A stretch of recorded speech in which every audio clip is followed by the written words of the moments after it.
Lahore high court ने मुस्लिम league नून की रहनुमा साबका वज़ीर आज़म नवाज शरीफ की साहबजादी मरियम नवाज की पासपोर्ट वापसी की दरख्वास्त मंजूर कर ली। लाहौर हाई कोर्ट के चीफ जस्टिस मोहम्मद अमीर भट्टी की सरबराही में 3 रुकनी बेंच ने मरियम नवाज की पासपोर्ट के हसूल की दरख्वास्त मंजूर कर दी। अदालत ने समाअत करते हुए मरियम नवाज के पासपोर्ट वापस करने की हिदायत भी कर दी।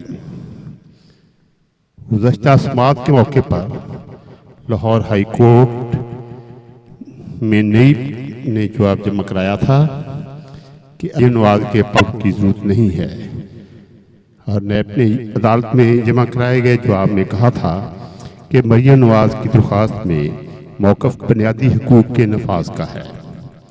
नैब ने अपने जवाब में ये भी कहा था कि सुप्रीम कोर्ट कह चुकी है कि फौजदारी मुकदमा दर्ज होने पर किसी को आईनी हकूक़ से महरूम नहीं रखा जाएगा।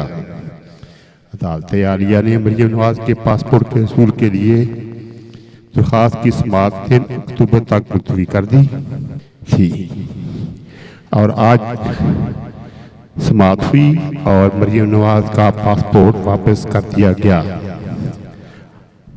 4 साल के बाद मरियम नवाज का पासपोर्ट वापस कर दिया गया। हालात बदलते नजर आ रहे हैं। मरियम नवाज का पासपोर्ट वापस कर दिया गया। एक दफा फिर आपको बताएं कि इस समाअत के मौके पर मरियम नवाज के पासपोर्ट वापस करने के अहकाम जारी कर दिए गए।